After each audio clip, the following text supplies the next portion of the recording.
आऊज़ु बिल्लाहि मिनश शैतानिर रजीम बिस्मिल्लाहिर्रहमानिर रहीम। दी कायनात सीरीज़ में आज हम सिकई के बारे में बात करने वाले हैं। सिकई यानी आसमान, वो आसमान जिसे हम अपनी नेकड आइज़ से देख सकते हैं। हमारे ऊपर नीला आसमान जिसमें से हम कभी देखते हैं सूरज चमक रहा होता है और कभी बारिश बरस रही होती है, उसमें से कभी बर्फ़ गिर रही होती है और कभी हवाएं चल रही होती है। वो आसमान जिसको अल्लाह तबारक व तआला ने तख्लीक फरमाया है।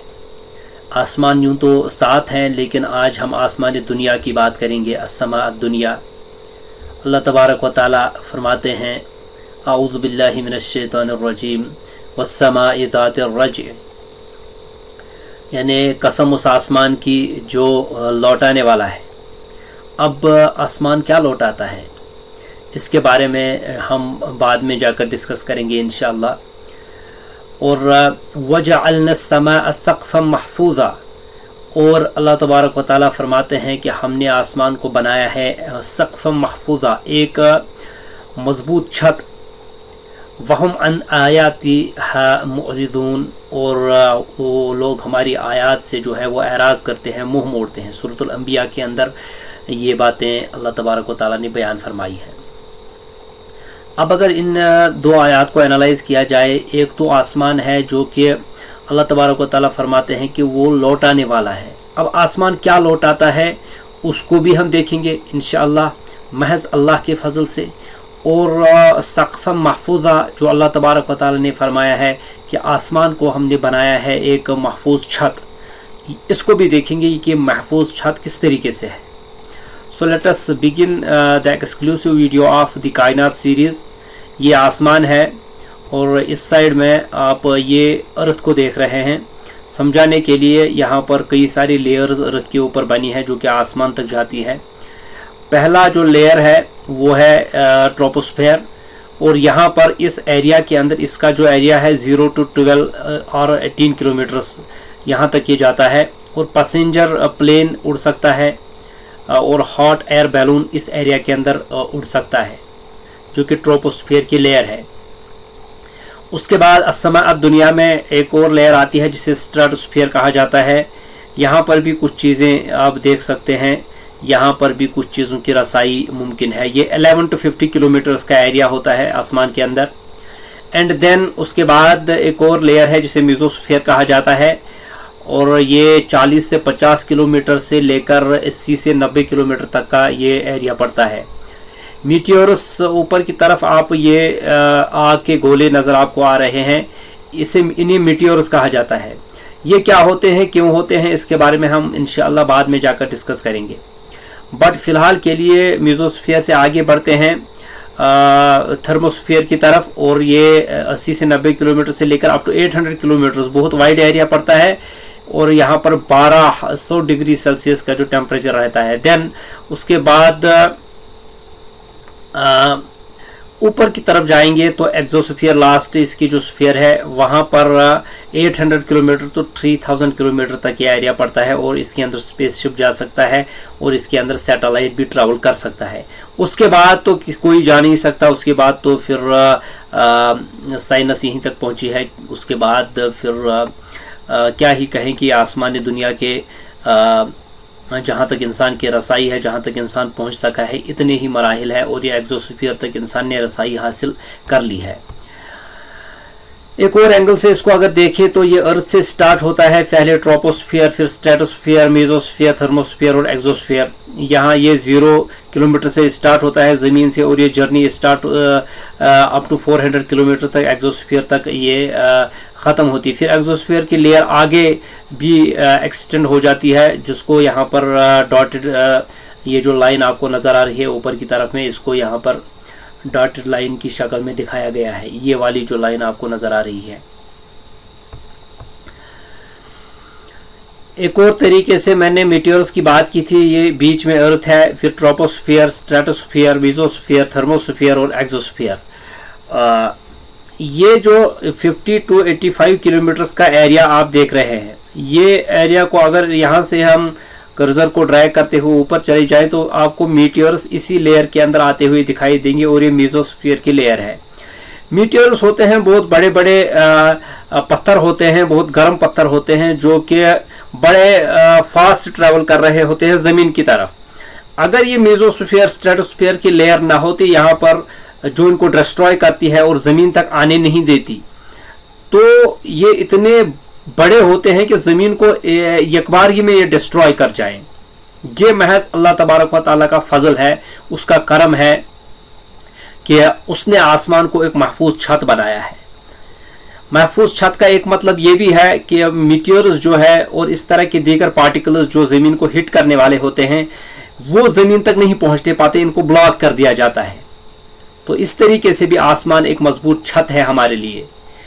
इन चीज़ों के ऊपर गौर व फिक्र करने की ज़रूरत है, तफक्कुर करने की ज़रूरत है, और जैसे इंसान तफक्कुर करेगा उसके सामने अल्लाह तबारक व तआला की अज़मत के बाब खुलने लग जाएंगे और वो सही मानों में अल्लाह तबारक व तआला का बंदा बनने के काबिल हो जाएगा। लेयर्स ऑफ द एटमॉस्फेयर को फिर एक और एंगल से अगर देखें, नीचे ज़मीन आपको नज़र आ रही होगी, फिर ट्रोपोस्फेयर के एरिया में आपको हॉट एयर बैलून नज़र आ रहा होगा, ये ट्रैवल कर सकता है, फिर एयरप्लेन उससे थोड़ा ऊपर जा सकता है स्ट्रेटोस्फीयर तक और इसकी बिगिनिंग तक। देन मेसोस्फीयर में मीटियोर्स ब्लॉक होते हैं और सैटेलाइट उससे ऊपर भी जा सकता है थर्मोस्फीयर तक, और देन उसके बाद स्पेसशिप एक्सोस्फीयर तक जा सकता है। उसके बाद तो पता नहीं क्या होगा, और ये 10,000 किलोमीटर तक का एरिया पड़ता है ज़मीन से अगर इसको मेजर किया जाए। बट यहाँ पर इस स्लाइड में आपको एक चीज़ एक्स्ट्रा नज़र आ रही होगी, और वो ये चीज़ आपको ये ओजोन लेयर नामी एक चीज़ यहाँ पर है, ये आपको नज़र आ रही होगी। इसके बारे में भी बात करेंगे। ओजोन लेयर के बारे में बात करने से पहले इस स्लाइड को आप देखिए, आपको क्या नज़र आ रहा है। These are the types of electromagnetic radiation. ये जो ऊपर की तरफ आपको नज़र आ रहा है ये वेव लेंथ है, जो कि बिल्कुल एक कर्व्ड शक्ल में आपको एक वायर जैसी नज़र आ रही है। ये इलेक्ट्रोमैग्नेटिक रेडिएशन है, वेव लेंथ है। और आसमान के अंदर कई सारी चीज़ें हैं, और रेडियो वेव्स है, माइक्रोवेव्स है, इंफ्रारेड है, विजिबल लाइट है, अल्ट्रावायलेट है, एक्सरेज है और गामा रेज है। हर एक चीज़ का यहाँ पर नीचे यूज़ भी बताया गया है। देखिए ये ऑलरेडी अल्लाह तबारक व तआला ने एटमॉस्फेयर के अंदर ये चीज़ें मौजूद रखी हैं जो कि आसमान के अंदर ही हैं। बात अगर रेडियो इसकी करें तो यहाँ पर ये use to broadcast radio and television. जो भी रेडियो पर ब्रॉडकास्ट होता है, रेडियो वेव्स जो हैं वो उसके अंदर यूज होती हैं, और टेलीविजन पर जो भी टेलीकास्ट होता है ये रेडियो वेव्स की वेव लेंथ होती है जो यूज होती है, हम प्रोग्राम सुन पाते हैं या देख पाते हैं। ये इंसान की बनाई हुई नहीं है, अल्लाह तबारक व तआला ने ऑलरेडी इनको मौजूद रखा है एटमॉस्फेयर में। अब इंसान जो है, साइंस जो है इसको एक्सप्लोर कर रही है, और जितना ये एडवांस होता जाएगा अल्लाह तबारक व तआला की अजमत के करिश्मे जाहिर होना शुरू हो जाएंगे, उतने वो भी नजर आना शुरू हो जाएंगे। देन माइक्रोवेव्स की अगर बात करें तो microwaves used in cooking, radar, telephone and other signals. ये माइक्रोवेव्स आपको नज़र आ रही होंगी। टेलीफोन सिग्नल, मोबाइल फ़ोन जो होता है इसके अंदर जो सिग्नल आती है वो ये माइक्रोवेव्स उसके अंदर काम में इनको लिया जाता है। देन इंफ्रारेड की बात करें तो ये ट्रांसमिट हीट करता है, सन से हीट को ट्रांसमिट कर रहा होता है जो कि हम तक पहुंचती है।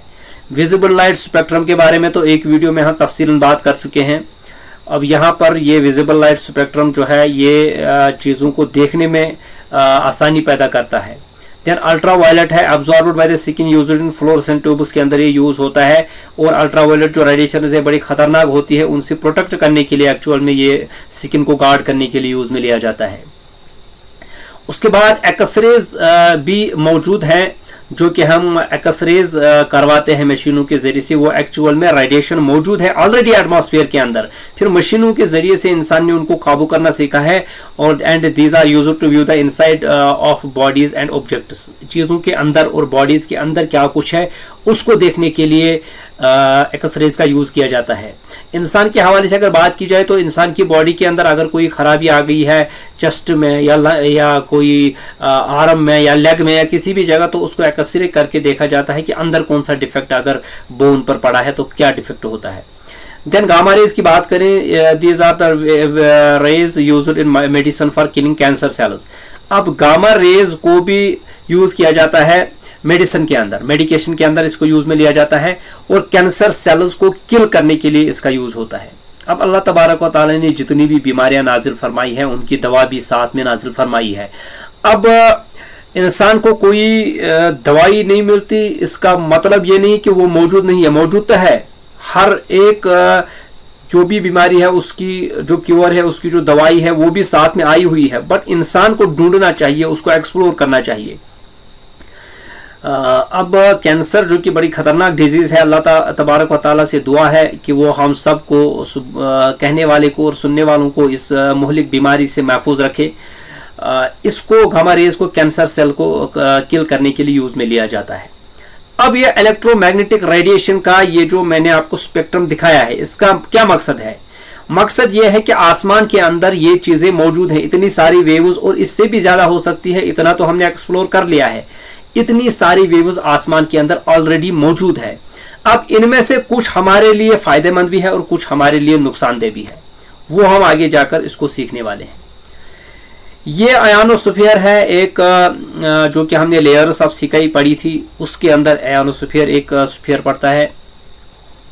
वहां तक ये जो आप अर्थ नीचे देख रहे हैं, ये वाला पोर्शन, यहां से ट्रांसमीटर लगते हैं, और यहाँ से जब हम फर्ज कीजिए कि किसी और कंट्री में फोन करते हैं मोबाइल फोन से, या कोई और कनेक्शन किसी और कंट्री में बात कर रहे होते हैं, तो ट्रांसमीटर्स लगे होते हैं जमीन पर और रिसीवर्स भी लगे होते हैं, जो कि टावर्स की शक्ल में या इस तरह के रिसीविंग स्टेशन की शक्ल में बने होते हैं।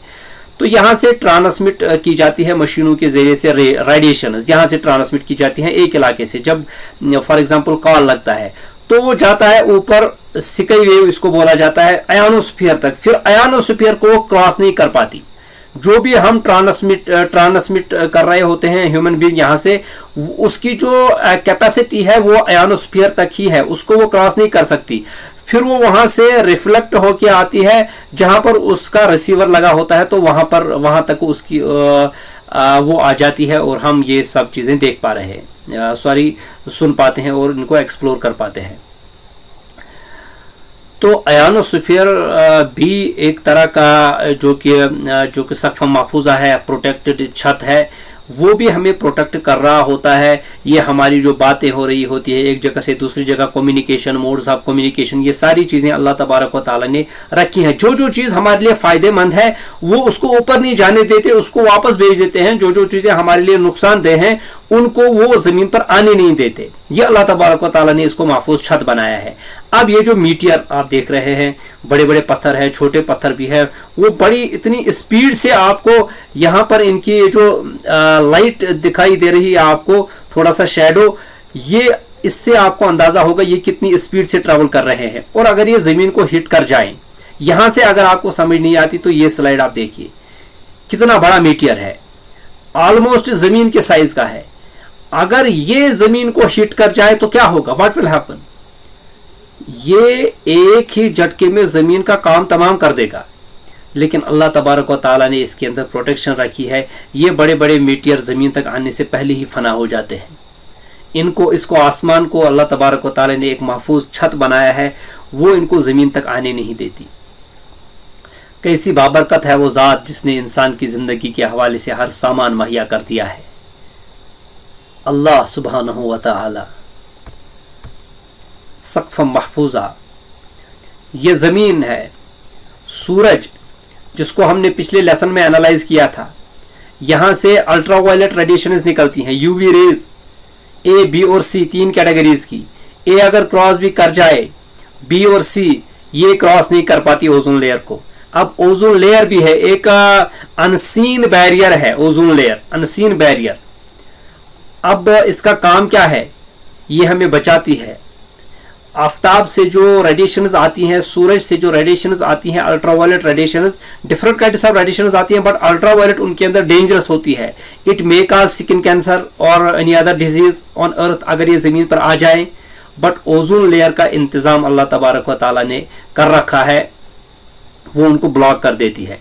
कहीं कहीं अगर किसी जगह छेद हो जाए, जस्ट लाइक यूवीए, आप जहां से देख सकते हैं कहीं पर छेद हो जाए तो ये ज़मीन को हीट कर जाएगी और ज़मीन पर सीवियर टाइप्स ऑफ डिजीज जन्म लेती है।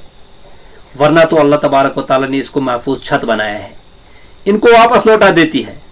अब जो चीज़ देखिए अल्ट्रावायलेट रेडिएशन आ रही है, ये हमारे फायदे की चीज़ नहीं है, इनको वापस भेज दिया जाता है। और मीटियर्स आ रहे हैं, वो हमारे लिए फायदेमंद नहीं है, उनको भी वापस भेज दिया जाता है। डायरेक्ट सूरज से रोशनी आ रही है, वो पार हो रही है, हम तक आती है। गर्मी आ रही है, हरारत आ रही है, वो हम तक पहुंचती है। जो जो चीज़ें हमारे लिए बेनिफिशियल हैं उनको हमारे तक पहुंचने दिया जाता है, जो जो चीज़ें हमारे लिए नुकसानदेह हैं उनको वापस भेज दिया जाता है। वस्समाइ ज़ातिर रज्अ, कसम उस आसमान की जो लौटाने वाला है। क्या लौटाने वाला है? हमारे लिए जो बेनिफिशियल है उसको हम तक लौटाने वाला है, और हमारे लिए जो डेंजरस है उसको वापस लौटाने वाला है। अल्लाहु अकबर कबीरा, क्या ही पेचीदा निज़ाम है, क्या ही खूबसूरत निज़ाम है इस कायनात का। अल्लाह तबारक व तआला ने इन चीज़ों पर गौर व फिक्र करने की ज़रूरत है ताकि अल्लाह की अज़मत का एहसास हमारे दिलों में उजागर हो जाए। एक और एंगल से समझने की कोशिश करते हैं, हमारे लिए क्या बेटर है। अब बारिश की मिसाल ले लीजिए, बर्फ़ की मिसाल ले लीजिए, ये हमारे लिए बेनिफिशियल है। अब ये ज़मीन के अंदर जो वाटर है, ये सूरज की गर्मी से, सूरज की गर्मी एक तो हमारे लिए बेनिफिशियल है, ऊपर से उसको एंटर किया जाता है हमारी ज़मीन पर। जब वो एंटर होती है सूरज की गर्मी, हरारत, फिर जो समंदरों के अंदर पानी है, ये आप देख सकते हैं नीचे, ये ग्राउंड वाटर है ज़मीन के नीचे, और ये प्लांट अपटेक है, यहाँ से रूट्स के ज़रिए से प्लांट इसको खींच लेते हैं ऊपर, और फिर पत्तों के ज़रिए से यहाँ पर इसकी फोटोसिंथेसिस का प्रोसेस होता है, आफताब की लाइट आती है, फिर उसके अंदर एक प्रोसेस होता है फोटोसिंथेसिस का, फिर वो ट्रांसपोर्टेशन होती है। यहाँ से अगर दरख्त की मिसाल ले ली जाए, यहाँ से फिर ट्रांसपोर्टेशन हो जाती है, ये ऊपर की तरफ चढ़ना शुरू हो जाता है।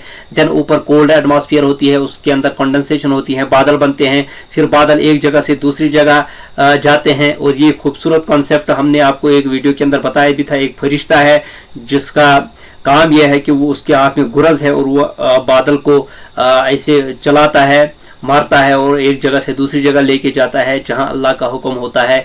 जिस इलाके में वाटर की ज़रूरत होती है, बारिश की ज़रूरत होती है, वहां तक उसको हाँक के ले जाता है। फिर बिजलियां पैदा हो जाती है उस चोट से, और बादल कड़कने की आवाज़ें आती है। वो एक्चुअल में फरिश्ता उसको हाँक रहा होता है। फिर बारिश बरसती है उस इलाके में जहाँ पर अल्लाह का हुक्म होता है। एक तो सूरज की रोशनी, उसकी हरारत हम तक पहुँचने दी गई, वस्समाइ ज़ातिर रज्अ।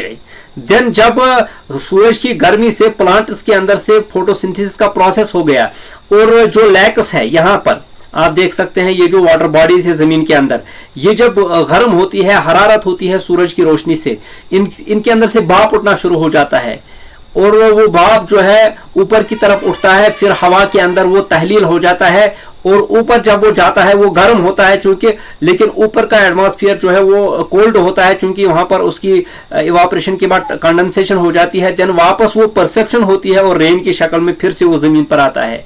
बारिश चूंकि बेनिफिशियल है, वो हमारे लिए वापस आती है। वस्समाइ ज़ातिर रज्अ, उस आसमान की कसम जो लौटाने वाला है, बेनिफिशियल चीज़, यूजफुल चीज़ को लौटाने वाला है, और जो हज़ार्ड हमारे लिए हज़ार्ड डेंजरस है उसको हमसे दूर भेजा जाता है।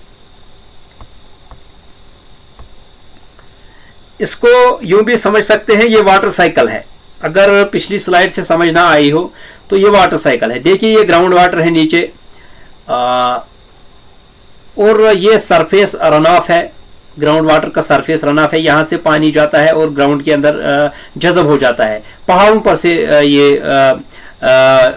उतर के आता है। ये बर्फ़ पिघलती है आफताब की रोशनी से, फिर वाटर आता है नीचे, ग्राउंड के अंदर जज़ब हो जाता है। फिर यहाँ पर इवापोरेट होता है ओशन और लैक्स के अंदर, फिर इवापोरेशन इसकी प्रोसेस होती है, ऊपर की तरफ जाता है वो भी आफताब के ज़रिए से, और फिर यहाँ पर कंडेंस होता है। देन यहाँ से प्लांट्स के अंदर से भी ट्रांसपायरेशन का अमल होता है, फोटोसिंथेसिस का, वो भी ऊपर की तरफ जाता है, वो भी कंडेंसेशन उसकी हो जाती है।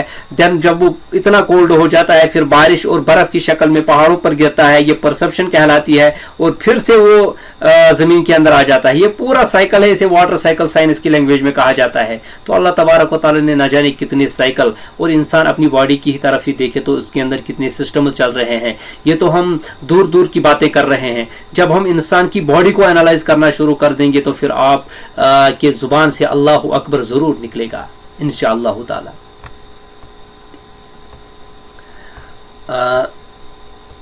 एक स्लाइड मिस हो गई थी, सॉरी। ये आप देख सकते हैं, ये एक स्लाइड हमने बनाई है, सिकाई है।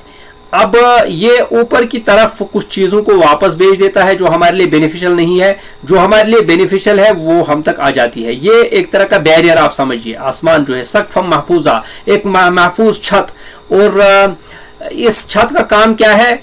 ये समाइज़ात रज, एस्ट्रॉइड्स आते हैं, सोलर रेडिएशंस आती हैं, न्यूक्लियर पार्टिकल्स आते हैं, यूवी रेज आती हैं। ये बड़ी डेंजरस चीजें हैं, ये भी आती हैं ऊपर से, लेकिन जो सिकाई है वो उनको ब्लॉक करता है, वापस भेज देता है। एंड हीट आती है, रेन आती है, लाइट आती है, रेडियो टीवी वेव्स आती हैं, ये भी ऊपर की तरफ से ही आती है। अब चूंकि हमारे लिए बेनिफिशियल है, अल्लाह तबारक व तआला ने हुक्म दिया है आसमान को कि इनको नीचे एंटर किया जाए। इससे आपको अल्लाह की अजमत का एहसास हो जाएगा। कितने तरीकों से अल्लाह तबारक व तआला ने हमें बचाया है।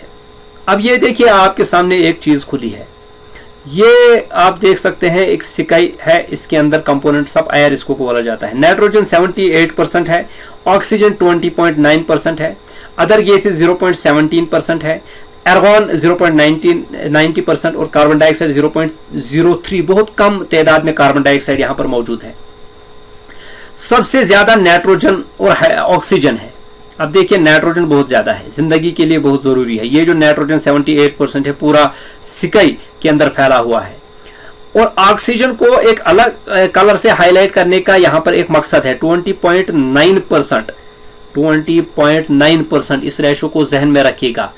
अब अगर ये ऑक्सीजन की लेवल, ऑक्सीजन काम क्या करता है, देखिए पहले तो ये हम देखेंगे ऑक्सीजन काम क्या करता है।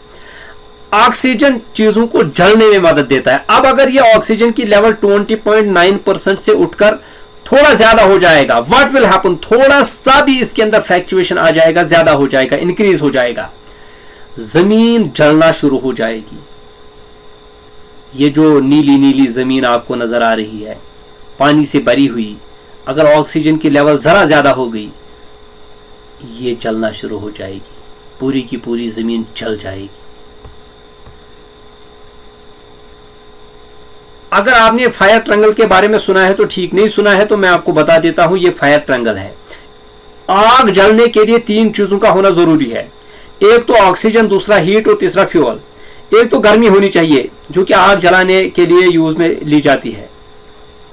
अब ये हीट होगी, देन फ्यूल भी होना चाहिए जो चीज जलाने के काम आएगा, कोई लकड़ी या कोई और चीज, कोई फ्यूल। फिर जब ये दोनों चीजें हो, अगर ऑक्सीजन ना हो तो आग नहीं जल सकती, तो ऑक्सीजन भी जरूरी है आग जलाने के लिए। अब ऑक्सीजन की मिकदार 20.9% है तो आग जलती है इतनी मिकदार में। देन अगर ऑक्सीजन की ये जो 20.9% हमने आपको परसेंटेज दिखाई है, अगर वो ज्यादा हो जाए तो जमीन पूरी की पूरी ये जल जाएगी, तबाह हो जाएगी। ये इस रेशो से नहीं बढ़ सकती, अल्लाह तबारक व तआला ने इसको कंट्रोल किया हुआ है। अब अगर थोड़ा सा ये कम हो जाए, then what will happen, look at this, जमीन पूरी की पूरी फ्रीज हो जाएगी। अगर थोड़ा सा इसके अंदर फ्लक्चुएशन आ गया, कौन है वो बाबरकत जात जो इन सबको थामे हुए है, अपनी अपनी मिकदार पर सबको इकट्ठा किए हुए हैं? अल्लाह, द ओनली वन सुब्हानहू व तआला। ये आसमान है, खूबसूरत आसमान जो हमें नजर आ रहा है। इसके अंदर रात को तारे चमकते हैं, दिन के अंदर नीला नीला दिखाई देता है। सूरज की शुआएं कितनी खूबसूरत, और सूरज जब चढ़ता है, फिर जब गुरूब होता है, शफक, उफक, ये सब चीजें कितनी लाजवाब, कितनी खूबसूरत, लेकिन इनके अंदर इतनी परफेक्शन। सक़्फ़ महफूजा हमारे लिए कितनी मजबूत छत है, कितनी वो इस कदर ऐसी चीज है कि जो चीजों को लौटाती है एक तो हमारी तरफ, यूजफुल चीजों को, और हमसे दूर कर देती है उन चीजों को जो हमारे लिए डिसएडवांटेज क्रिएट करने वाले होते हैं, जो हमारे लिए हार्मफुल होते हैं। ये अल्लाह तबारक व तआला का महज फजलो करम है कि उसने हमें इतनी सारी नेमतों से नवाजा है। हम अल्लाह तबारक व तआला से दुआ करते हैं कि अल्लाह तबारक व ताला हमें सही मानों में अल्लाह उसका बंदा बनने की तौफीक अता फरमाए, उसके सामने झुकने की तौफीक अता फरमाए, और इन चीज़ों पर गौर व फिक्र करके अल्लाह तबारक व ताला की ज़ात अक़दस का दिल के अंदर एहसास हमारे पैदा फरमाए, ताकि हम अल्लाह तबारक व ताला की याद में जिए और उसके एहसानात, उसकी नेमतों का शुक्र हर आन हर लम्हा हमारी ज़ुबान पर जारी रहे।